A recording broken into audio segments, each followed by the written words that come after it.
Hello guys, I'm Alice Kiran Lakra and welcome back to my channel Becoming Nurse. Today's topic on steam inhalation. Firstly, I'll introduce the topic steam inhalation. Inhalation is the act of drawing in air, vapor or gas into the lungs through the nose or mouth. Steam inhalation एक act होता है जिसमें हम air, vapour and gas को lungs में knows and mouth के through inhale करते हैं. Steam inhalation is administer for general effect. Steam inhalation को जनरल इफ़ेक्ट के लिए एडमिनिस्टर किया जाता है. General effect like steam inhalation relieve congestion of the respiratory tract. Move on definition of steam inhalation. Inhalation of warm moist air into the mucous membranes and respiratory tract.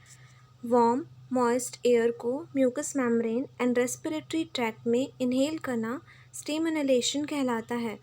और steam inhalation is an application of moist heat of the respiratory passage. जो steam inhalation होता है वो हमारे respiratory passage के लिए moist heat application होता है जो हमारे रेस्पिरेटरी पैसेज को मॉइस्ट हीट प्रोवाइड करता है एंड मे बी प्लेन और मेडिकेटेड. जो भी हम स्टीम प्रोवाइड करते हैं वो प्लेन वाटर का हो सकता है या फिर हम उसमें कोई ड्रग भी यूज़ कर सकते हैं. Then inhalation may be for a long period और given for a short time at specific intervals. जो हम स्टीम प्रोवाइड करते हैं वो लॉन्ग पीरियड के लिए भी हो सकता है या फिर शॉर्ट टाइम के लिए हम किसी स्पेसिफिक इंटरवल्स पे प्रोवाइड कर सकते हैं. Then move on purpose of steam inhalation. Steam inhalation provide करने के क्या क्या पर्पस होते हैं एंड क्या क्या बेनिफिट्स होते हैं. First one is to relieve the inflammation and congestion of the mucous membrane of the respiratory tract. हमारी रेस्पिरेटरी ट्रैक्ट के म्यूकस मेम्ब्रेन में जो भी इन्फ्लामेशन एंड कंजेशन होता है उससे रिलीव करता है. Then to provide heat and moisture. ये हमको हीट एंड मॉइस्चर प्रोवाइड करता है. जब हम जो भी हम स्टीम लेते हैं वो वार्म होता है, इससे हमको हीट मिलता है. एंड जो भी हम स्टीम लेते हैं उससे हमें ऑयल का प्रोडक्शन इंक्रीज़ हो जाता है और जो ऑयल होता है वो हमारा नेचुरल मॉइस्चराइज़र होता है. इस तरह से ये हमको मॉइस्चराइज करके रखता है. ठीक है. Then to loose mucus and relieve coughing. ये म्यूकस को लॉस करता है एंड कफिंग से रिलीव करता है. Then to prevent excessive dryness of the mucous membrane. Mucous membrane के एक्सेसिव ड्राइनेस से प्रिवेंट करता है. And to promote circulation of blood. ये ब्लड का सर्कुलेशन को इम्प्रूव करता है, इंक्रीज करता है by the dilation of the blood vessels by the steam inhalation. Then move on indications. That means किस किस कंडीशन पे हम पेशेंट को या फिर किसी भी पर्सन को स्टीम इनहेलेशन प्रोवाइड कर सकते हैं. First one is sinusitis. Sinusitis वो कंडीशन होता है inflammation in the sinuses. Sinuses जो हमारे नोज में प्रेजेंट होते हैं और साइनसिस में जब कोई इन्फ्लामेशन हो जाता है, स्वेलिंग या इन्फेक्शन हो जाता है, उस कंडीशन को साइनसाइटिस बोलते हैं. तो इस कंडीशन पे भी हम स्टीम प्रोवाइड कर सकते हैं. Then oedema of the larynx. Oedema क्या होता है? हमारी बॉडी टिश्यू में एक्सेसिव फ्लूइड ट्रैप्ड हो जाता है, उसे एडिमा कहते हैं. जब हमारे लैरिंग्स में एडिमा हो जाता है तो उसे लैरिंजल एडिमा कहते हैं. इस कंडीशन पे भी हम स्टीम प्रोवाइड कर सकते हैं. Then third one is thick mucus in chest. जब हमारे चेस्ट में थिक म्यूकस जो है कलेक्ट हो जाता है उस कंडीशन पे भी हम स्टीम प्रोवाइड कर सकते हैं. After tracheostomy. ट्रैकियोस्टोमी एक सर्जिकल प्रोसेस होता है जिसमें ट्रैकिया के अंदर ब्रीदिंग ट्यूब को इंसर्ट किया जाता है. तो इस प्रोसीजर के बाद भी हम स्टीम इनहेलेशन प्रोवाइड कर सकते हैं. Then whooping cough. इस कंडीशन पे भी हम स्टीम प्रोवाइड कर सकते हैं. Then acute bronchitis. ब्रोंकाइटिस एक कंडीशन होता है जिसमें हमारा जो ब्रोंकाई होता है उसमें इन्फ्लामेशन स्वेलिंग हो जाता है. उस कंडीशन पे भी हम स्टीम प्रोवाइड कर सकते हैं. Then spasm of the mucous membrane of the larynx. इस कंडीशन को लैरिंगोस्पाज्म भी बोला जाता है. इस कंडीशन पे हमारा जो लैरिंग्स होता है उसमें abnormal muscular and involuntary contraction होता है जिससे हमको ब्रीथिंग एंड स्पीकिंग में डिफ़िकल्टी होती है. तो इस कंडीशन पे भी हम स्टीम प्रोवाइड कर सकते हैं. Then move on contraindication. ये वो कंडीशन होता है कि हम किस किस कंडीशन पे पेशेंट या पर्सन को स्टीम नहीं प्रोवाइड कर सकते। First one is high fever patient. जब पेशेंट को हाई फीवर होता है तो उस कंडीशन पे हम स्टीम नहीं प्रोवाइड कर सकते। Then patients with severe headache. जब पेशेंट को शीवर हेडेक होता है उस कंडीशन पे हम स्टीम नहीं प्रोवाइड कर सकते। Then very young and very old patient. Then general instructions of steam inhalation. जब हम स्टीम इनहेलेशन प्रोवाइड करते हैं तो उसके कुछ जनरल इंस्ट्रक्शंस होते हैं। First one is explain the procedure to the patient before the preparation of the inhaler. जब हम इनहेलर प्रिपेयर करते हैं बिफोर द प्रोसीजर, हमको पेशेंट को एक्सप्लेन करना है कि हम उनको स्टीम प्रोवाइड करने वाले हैं। Then ask the patient to empty the bladder to ensure that he will remain on the bed for some time after inhalation. हमको पेशेंट को उनके ब्लैडर को एम्प्टी करने को बोलना है, बिकॉज इनहेलेशन के बाद उनको सम टाइम्स के लिए बेड पे ही रहना है। Then auscultate the patient before and after the procedure. हमको पेशेंट को after procedure and before procedure auscultate करना है। दैट मीन्स उनको असिस्ट करना है through the listening the sound. Then keep the patient warm to prevent draughts before, during and after inhalation. हमको patient को warm रखना है एंड हमको उनको ड्राफ्ट से प्रिवेंट करना है। ड्राफ्ट्स क्या होता है? जो बाहर की रूम के बाहर की जो ठंडी हवा होती है जो कि रूम के अंदर आती है वो होती है ड्राफ्ट्स। तो हमको उनसे पेशेंट को प्रिवेंट करना है प्रोसीजर के बाद, प्रोसीजर के पहले and during the procedure. Then when drugs are used for inhalation, instruct the patient to close his eyes to prevent the drug irritating the conjunctiva। जब हम स्टीम प्रोवाइड करते हैं उनको एंड अगर हमने उस स्टीम इनहेलेशन में कोई ड्रग यूज़ किया है, उस कंडीशन पे हमको पेशेंट को इंस्ट्रक्ट करना है कि वो ड्यूरिंग द इनहेलेशन अपना आइज़ को क्लोज रखे, बिकॉज जो ड्रग्स होते हैं वो आई के लिए, आई की कंजक्टिवा के लिए इरिटेटिंग होते हैं। Keep the sputum cup near the patient and a face towel to wipe perspiration.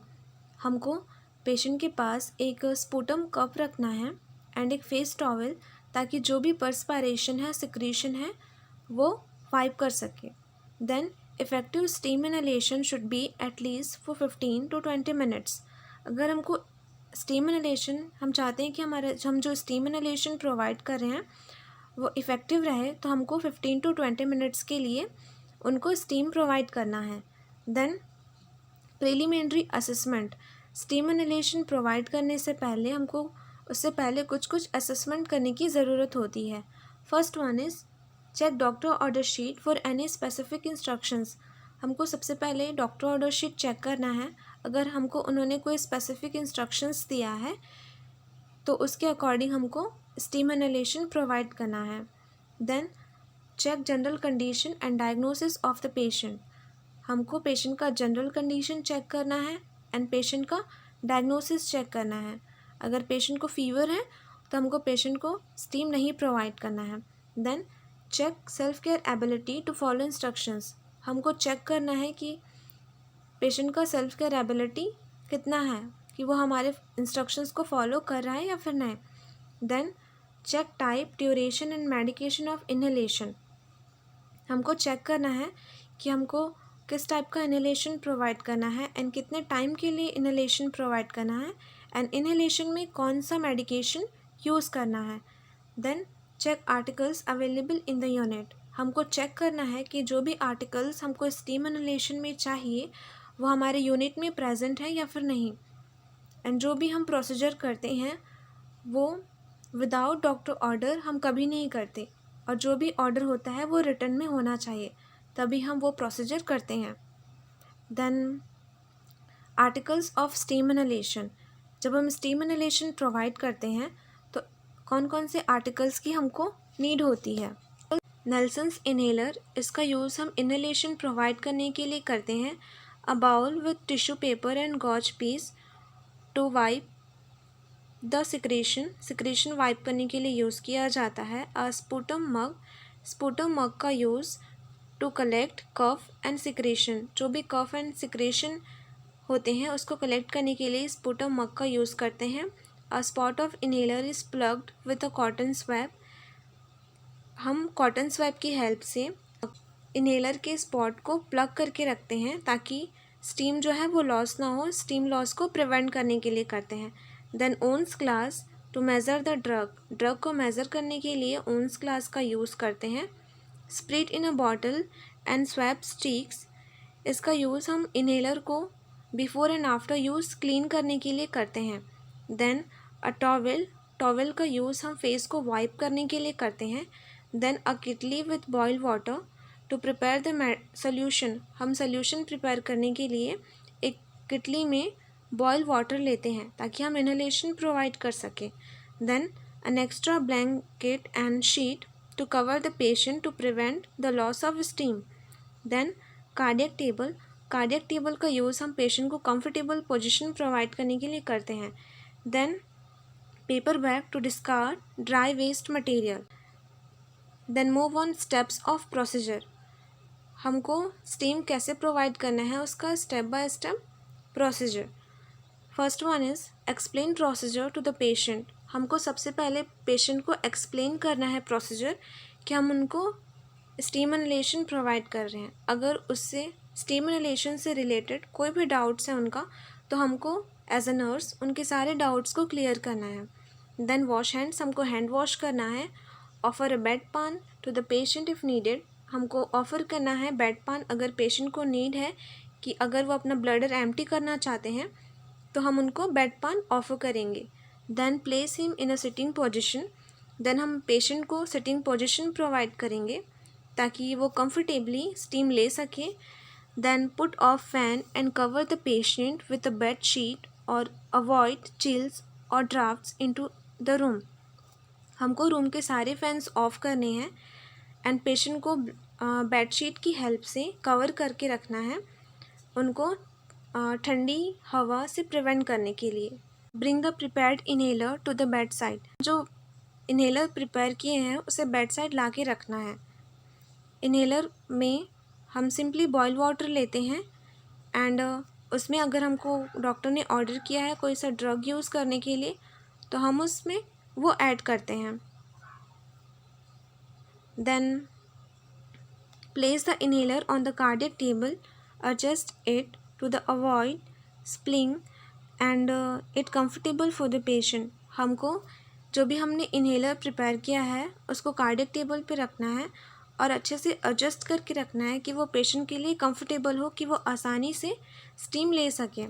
Then remove the cotton plug and keep the spot away from the patient, हमने जो इनहेलर के स्पॉट पे जो cotton swab लगाया था उसको remove करना है एंड पेशेंट के अपोजिट साइड पे स्पॉट को करना है। देन उनको इनहेलेशन के लिए रेडी करना है। Then instruct the patient to inhale by mouth and exhale through the nose for the 15 to 20 minutes, हमको पेशेंट को इंस्ट्रक्ट करना है कि वो माउथ के थ्रू इनहेल करे एंड नोज़ के थ्रू एक्सहेल करे। देन उनको 50 to 20 मिनट्स के लिए हमको स्टीम प्रोवाइड करना है। Keep a sputum cup and a face towel near the patient and observe him her frequently, हमको पेशेंट के पास एक स्पूटम कप रखना है एंड फेस टॉवल रखना है ताकि वो फेस टॉवल से अपना फेस वाइप कर सके अगर कोई सिक्रेशन आ रहा है, और स्पूटम कप में अगर कोई सिक्रेशन, म्यूकस, कफ ये आ रहे हैं तो उसको डिस्कार्ड कर सके। देन हमको फ्रीक्वेंटली ऑब्जर्व करते रहना है पेशेंट को। Then remove the inhaler, keep the patient in a comfortable position and well covered for an hour. After 15 to 20 minutes हमको इनहेलर को रिमूव करना है एंड पेशेंट को कंफर्टेबल पोजीशन पे बैठाना है एंड सम टाइम के लिए, कुछ घंटों के लिए उसको ब्लैंकेट से कवर करके ही रखना है। Then nurses responsibility and after care, जब हम स्टीम इनहेलेशन प्रोवाइड कर देते हैं उसके बाद हमारा एज अ नर्स रिस्पॉन्सिबिलिटी होती है एंड आफ्टर केयर होता है कि हम पेशेंट का कैसे केयर करते हैं। नेवर लीव बेबीज़ और a helpless patient along with an inhaler. जब हम जो भी इन्हेलर प्रिपेयर करते हैं उसके पास हमको कोई भी बेबी या फिर हेल्पलेस पेशेंट को अकेले नहीं छोड़ना है, बिकॉज़ वो डेंजर होता है। बेबी या फिर जो हेल्पलेस पेशेंट है वो बर्न हो सकता है, इसलिए हमको इन्हेलर के पास नहीं छोड़ना है हेल्पलेस पेशेंट को एंड बेबीज़ को। ठीक है। Then check the condition of the patient. हमको पेशेंट का कंडीशन चेक करना है। Avoid drafts and chilling the patient. हमको पेशेंट को ड्राफ्ट से, चिलिंग से प्रिवेंट करना है। ठीक है। Check the inhaler and the mouthpiece for cracks and leakage before use. जब हम इन्हेलर को यूज़ करते हैं तो उसका यूज़ करने से पहले हमको चेक करना है, उसके जो इन्हेलर का जो माउथ होता है उसको चेक करना है कि उसमें कोई जो क्रैक है वो तो नहीं है या फिर उसमें से लीकेज तो नहीं हो रहा है। Then clean all articles and replace properly. हमने जो भी आर्टिकल्स यूज़ किया है उसको अच्छे से हमको क्लीन करना है एंड हमने जहाँ से लिया है उसे वहाँ पे रिप्लेस करना है। Then give treatment regularly as order, for example BD, TDS और SOS। हमको जैसा ऑर्डर किया गया है according to order regularly treatment provide करना है। अगर हमको BD बोला गया है तो BD प्रोवाइड करेंगे, TDS में बोला गया है तो हम TDS में प्रोवाइड करेंगे। ठीक है। Then record the treatment, its effectiveness and condition of the patient. हमने जो ट्रीटमेंट प्रोवाइड किया है, स्टीम इनहेलेशन प्रोवाइड किया है एंड उसका जो भी इफ़ेक्ट्स है वो उस चीज़ को हमको रिकॉर्ड करना है नर्सेस रिकॉर्ड में। एंड जो भी पेशेंट का कंडीशन है after procedure and before procedure, जो भी चेंजेस हुआ है उन सभी को हमको रिकॉर्ड करना है। Then wash hands and records the procedure in nurses record. हमको हैंड वॉश करना है एंड हमने जो प्रोसीजर किया है उसको नर्सेस रिकॉर्ड में रिकॉर्ड करके रखना है। रिकॉर्ड करके रखते हैं, ये एज अ नर्स हमारे पास प्रूफ होता है कि हमने उनको, पेशेंट को क्या प्रोसीजर प्रोवाइड किया है एंड प्रोसीजर प्रोवाइड करने से उनमें कौन कौन से इफ़ेक्ट्स हुए हैं। Thanks for watching. Please guys like, share and subscribe.